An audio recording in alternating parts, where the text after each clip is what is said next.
Roy Suryo divonis 9 bulan penjara atas kasus meme stupa Borobudur mirip Jokowi. Majelis Hakim Pengadilan Negeri Jakarta Barat menjatuhkan vonis hukuman 9 bulan penjara kepada mantan Menpora Roy Suryo dalam kasus penistaan agama terkait unggahan meme stupa Candi Borobudur mirip Presiden Jokowi. Putusan tersebut dibacakan Majelis Hakim dalam persidangan secara virtual di Pengadilan Negeri Jakarta Barat. Adapun Roy Suryo mengikuti persidangan dari tempatnya di tahanan Rutan Salemba, Jakarta Pusat. Majelis Hakim dalam putusannya menyampaikan Roy Suryo dinyatakan bersalah telah menyebarkan informasi yang bertujuan menyebarkan rasa kebencian atau permusuhan individu berdasarkan suku, ras, agama, dan antar golongan terkait unggahan meme stupa Candi Borobudur mirip Presiden Jokowi di akun Twitternya pada 10 Juni 2022. Menjatuhkan pidana dengan hukuman penjara selama 9 bulan. Kata Ketua Majelis Hakim, Martin Ginting saat membacakan putusan.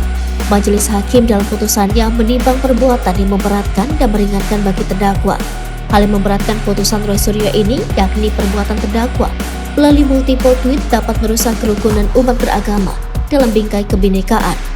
Perbuatan terdakwa Roy Suryo dinilai Majelis Hakim tidak mencerminkan sebagai tokoh masyarakat, orang berpendidikan yang mengerti telematika dan etika bermedsos. Terdakwa tidak mengakui perbuatannya dan menganggap perbuatannya sebagai hal biasa. Putusan terhadap Roy Suryo ini lebih ringan dari tuntutan jaksa penuntut umum yang menuntut Roy Suryo dengan hukuman 1 tahun 6 bulan penjara dalam persidangan di Pengadilan Negeri Jakarta Barat pada Kamis 15 Desember 2022. Tuntutan tersebut dijatuhkan JPU terkait kasus unggahan meme stupa mirip Presiden Jokowi yang diunggah Roy Suryo dalam akun Twitternya. Menjatuhkan pidana penjara terhadap terdakwa KRMT Roy Suryo Doto Diprojo selama 1 tahun 6 bulan dan denda sebesar 300 juta subsidi 6 bulan kurungan dikurangi dengan masa penahanan yang telah dijalani oleh terdakwa.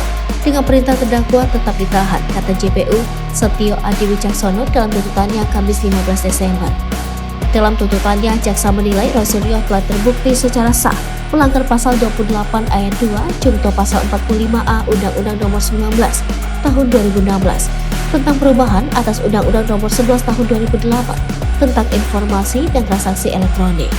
Setiap orang dengan sengaja dan tanpa hak menyebarkan informasi yang ditujukan untuk menimbulkan rasa kebencian atau permusuhan golongan atau individu tertentu berdasarkan suku, agama, ras, dan antar golongan, SARA, katanya.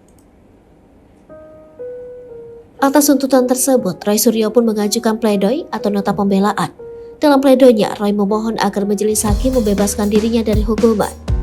Saya memohon kepada Yang Mulia Majelis Hakim untuk membebaskan saya dari segala pasal dakwaan dan membebaskan saya dari tuntutan jaksa penuntut umum, katanya di dalam persidangan pada Kamis 22 Desember.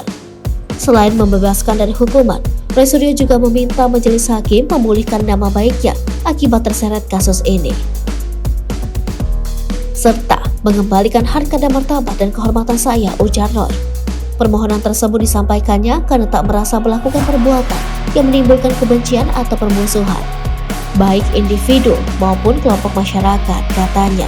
Menurutnya, dia justru mencoba membantu masyarakat terdampak kenaikan tiket Borobudur yang sempat diwacanakan pemerintah.